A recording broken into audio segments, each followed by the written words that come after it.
அனைத்து உறவுகளுக்கு வணக்கம். நான் உங்கள் சுரேஷ். இது உங்கள் வலிமை. நாம் இன்னைக்கு எதை பற்றி பார்க்க போகிறோம்னா, இந்த 3 மூலை உள்ள தாவேக்கா தற்குறிகளை பற்றி தான் பார்க்க போகிறோம். அது என்னடா இவன் 3 மூலை இருக்குது அப்படின்னு சொல்கிறானே, அது என்ன 3 மூலைன்னு கேட்குறீங்களா? எங்கள் ஊரில் ஒரு பழமொழி சொல்லுவாங்க. இந்த 3 மூலைக்கு உள்ள ஒரு உதாரணம் சொல்லுவாங்க. எப்படின்னா, ஒரு அதி புத்திசாலிக்கும் ஒரு நார்மல் ஒரு மூளை உள்ளவனுக்கும் என்ன வித்தியாசம் அப்படின்னு பார்த்தீங்கன்னா, இப்போ அதி புத்திசாலி போகிறான். அதி புத்திசாலி ரோட்டை நடந்து போயிட்டு இருக்கும்போது அங்கே ஒரு இடத்துல சாணி கிடக்கு.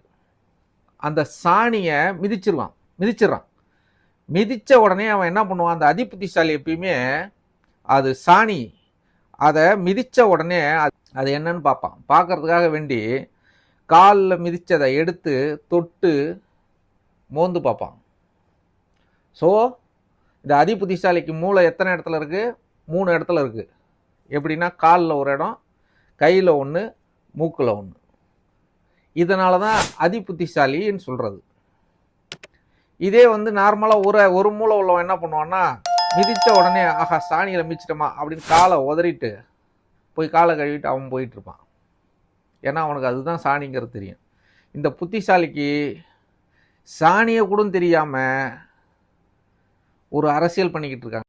இப்போ நம்ம ஏன் இந்த 3 மூளை உள்ள தாவேக்கா தம்பிகளை சொல்கிறோம்னா, அவங்க மேலே பகையோ இல்லை வெறுப்போலாம் கிடையாது. அவங்க பண்ணுற அரசியல் அப்படி இருக்குது. இப்போ பார்த்தீங்கன்னா, இப்போ ஒரு சிறப்பு பொதுக்குழு கூட்டம் ஒன்று நடத்துனாங்க. அந்த சிறப்பு பொதுக்குழு கூட்டத்தில் ஆதவ அர்ஜுனானெல்லாம் வன்மையாக பேசியிருக்காரு. டிஎம்கேவுக்கு மாற்று டிவிகே தான், டிவிகே விசஸ் டிஎம்கே அப்படிங்கிற ஒரு நெரேட்டிவை செட் பண்ணுறாங்க. நீ செட் பண்ணுறதெல்லாம் சரிதான், சும்மா வாயளவில் சொல்லிட்டு தெரியுவீங்களா? நான் கேட்குறேன், வாயளவில் ஆமாம் நாங்கள் தான் போட்டின்னு சொல்லிட்டு வீட்டிலே உட்காந்தா என்னப்பா வருது? வீட்டில் போட்டின்னு சொல்லிட்டு வீட்டிலே இருந்தால் எதை எப்படி களத்துக்கே வராமல் கிரவுண்டுக்கே வரமாட்டேன், நான் தான் போட்டி போடுவேன், நான் தான் ஜெயிப்பேன்னு சொல்லிட்டு இருந்தா எப்படி அர்த்தம்? அது தெரில எனக்கு. அதனால தான் சொன்னேன் 3 மூளை உள்ளவங்கன்னு சொன்னேன். ஏன்னா உங்களுக்குலாம் ஒரு மூளை இருக்கிறவங்களாம் சாதாரணமாக யோசிப்பானீங்க, 3 மூளை உள்ள ஆள். அப்போ என்ன பண்ணுறீங்க? போட்டின்னு நெரேட்டிவை செட் பண்ணி விட்டு டிவி டிபேட்டு, யூடியூப் மீடியா எல்லாத்துலேயும் சோசியல் மீடியாவில் பரப்பி விடுறீங்க. நீங்கள் உண்மையாலுமே போட்டின்னா களத்துக்கு வரணும். களத்துக்கு உண்மையாலுமே பெரிய டப்பு கொடுக்க முடியும் உங்களால். எனக்கு நல்லா தெரியுது. உங்களை திட்டணுங்கிறது என்னோட நோக்கம் இல்லை, உங்களை வன்மையாக பேசணுங்கிறது, வன்மத்தை கக்கணுங்கிற நோக்கமும் எனக்கு இல்லை. ஒரு ஆதங்கத்தில் தான் நான் இந்த வீடியோ போடுறேன். உங்கள்கிட்ட இருக்கிற கூட்டத்துக்கு நீங்கள் சாதாரணமாக இன்றைக்கி தமிழ்நாட்டில் நிறைய பிரச்சனைகள் இருக்குது. ஒரு பிரச்சனையை முன்னெடுத்து நீங்கள் ஒரு கூட்டத்தை கூட்டி ஆளும் டிஎம்கேவுக்கு நெருக்கடியை கொடுக்க முடியும். இது வரலையும் கொடுத்துருக்கீங்களா?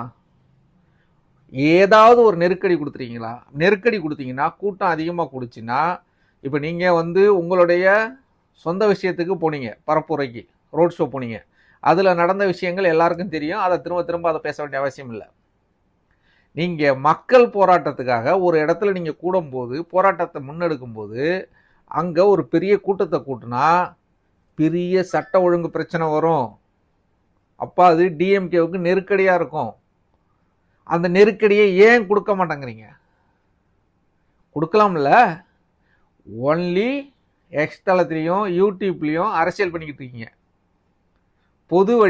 பொது வெளிக்கு வர மாட்டேங்கிறீங்க. அரசியல் பண்ணால் ஒரு நல்ல அரசியலை பண்ணலாம். ஆனால் அதுக்கான தைரியமும் இல்லை, மூளையும் இல்லை.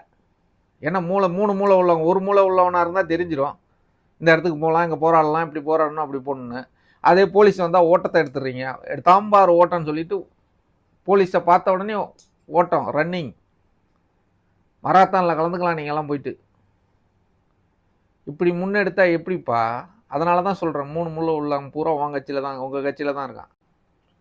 இப்போ நம்ம ஊரில் சில பேரை பார்த்துருப்போம், காசு பணம் இருக்கும், வீடு இருக்கும், நிலபலங்கள் இருக்கும், அனைத்து வசதிகளும் இருக்கும். ஆனால் சந்தோஷமாக இருக்க மாட்டான். ஏன் சந்தோஷமாக இல்லைன்னா, அவனுக்கு அதை வச்சுக்கிட்டு எப்படி வாழறதுன்னு தெரியாது. ஏன்னா இவ்வளவும் இருந்தும் ஒரு மனுஷனுக்கு சந்தோஷம் இல்லைன்னா அதை எப்படி பயன்படுத்தணுங்கிற இது தெரியாது. அதனால தான் அவங்க சொல்லுவாங்க, இருந்தும் வாழ தெரியாதவன்னு சொல்லுவாங்க. இப்போ அதை போல தான் சொல்ல வேண்டிய தேவை இருக்குது டிவிக்கேவை பார்த்து. ஏன்னா இவ்வளோ பெரிய இளைஞர் பட்டாளம் இருக்குது, மக்கள் கூட்டம் இருக்குது, ஆனால் அதை எப்படி பயன்படுத்துறதுன்னு தெரியல. அதனால தான் 3 மூளை உள்ள தற்குறி தம்பிகள்னு சொல்ல வேண்டியிருக்கு, தேவை இருக்குது. நீங்கள் நான் பேசுகிறேன்னு நீங்கள் வருத்தப்பட்டீங்கன்னா அது வந்து உன் தலையில் நீனே மண்ணள்ளி போட்டுக்கிற மாதிரி தான். ஏன்னா ஒருத்தர் நம்மளை கருத்து சொன்னால் அதுலேருந்து திருத்திக்க முயற்சி பண்ணணும், அதுதான் புத்திசாலித்தனம்.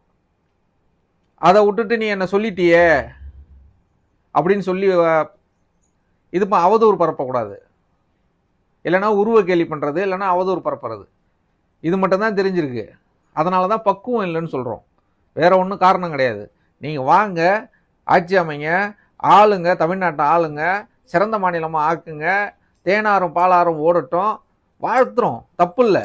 ஏன்னா இப்போ ஒரு சராசரி மனுஷன், இப்போ நீங்கள் இதை பார்க்குற நீங்களே உங்களை நீங்களே சுய பரிசோதனை செஞ்சு பாருங்கள். இப்போ ஊரில் இருக்கீங்க, வீட்டில் இருக்கீங்க, ஒரு குடும்பத்தில் உங்களை என்ன சொல்கிறாங்க, நல்ல பையன், நல்லா வருவான், இவன் வாழ்க்கையில் பெரிய ஆளாக வருவான், எதை வச்சு சொல்கிறாங்க? ஏன்னா உன்னுடைய ஆட்டிடியூட், நீ நடந்துக்கிற முறைகளை பார்த்து ஓகே நம்ம பையன் வாழ்க்கையில் நல்ல பெரிய ஆளாக வருவான், ஒரு நல்ல லெவலுக்கு வந்துடுவான், எனக்கு நம்பிக்கை இருக்குப்பா அப்படின்னு சொல்லுவாங்கள்ல, பெற்றவங்க சொல்லுவாங்க. அப்படி நினச்சிக்கிங்க இதை பார்க்குற நீங்கள் ஒரு இதை மட்டும்தான் செட் பண்ணுறீங்க எல்லா விஷயத்துக்கும். எப்படின்னா போனார், வந்தார், சொன்னார், செஞ்சார், எதுவும் அதிகாரப்பூர்வமாக கிடையாது. நேற்று ஒரு டிபேட்டில் நியூஸ் 7ல் பார்த்தேன் நான் டிபேட்டு. அதில் ஒரு தம்பி லோகேஷ்னு ஒரு தம்பி பேசிக்கிட்டு இருந்தார். நல்லா பேசுகிறாரு, பேசுகிறதுக்கான வாய்ப்பை நீங்கள் கொடுக்கல, அவர் என்ன பண்ணுவார்? அப்போ வந்து என்ன பண்ண வேண்டிய தேவை இருக்குன்னா முட்டு கொடுக்க வேண்டிய தேவை இருக்குது. அதில் ஒரு ஒரு ஒரு ஒரு கட்சியை சார்ந்தவர் கேட்குறாரு, நீங்கள் கரூருக்கு 12 மணிக்கு வருவோன்னு சொன்னீங்களே, நீங்கள் தான் அறிவிச்சிங்க அப்படின்னு கேட்குறாரு. இது எல்லாருக்கும் தெரியும். புஷி ஆனந்த் ஐயா அவர்கள் பத்திரிகையாளர் சந்திப்பில் சொன்னார். அதுக்கு இவர் கேட்குறாரு, லோகேஷ் கேட்குறாரு, ஆதாரம் கொடுங்கன்னு கேட்குறாரு. அப்போ நீ எல்லாத்துக்கும் ஆதாரம் நீங்கள் கேட்டிங்கன்னா அப்போ எதிர்த்தரப்பில் உட்காந்துருவாங்க ஆதாரம் கேட்டால் என்ன பண்ணுவீங்க? இப்போ விஜய் அண்ணன் நம்ம மாமல்லபுரத்தில் இந்த 41 குடும்பங்களை, அவர் 39 குடும்பங்களை வர வச்சு பார்த்தாரு அப்படின்னு சொல்கிறாங்க. நீங்கள் பார்த்ததுக்கான ஆதாரம் கேட்டால் எப்படி கொடுப்பீங்க? விஜய் அண்ணன் தான் அங்கே போனாரா, இல்லை விஜய் அண்ணன் மாதிரி யாரோ டூப்பு போனாங்களா அப்படின்னு கேட்டால் என்ன பதில் சொல்லுவீங்க? பதில் இருக்கா? இல்லை. அதனால் 3 மூளையில் ஒரே நேரத்தில் 3 மூளையை வச்சு யோசிக்காமல் ஒரு மூளையை ஒழுங்காக யூஸ் பண்ணுங்க. அப்போ தான் நீங்கள் ஒரு சிறந்த அரசியல் கட்சியாக வர முடியும் அப்படிங்கிறது என்னுடைய கருத்து.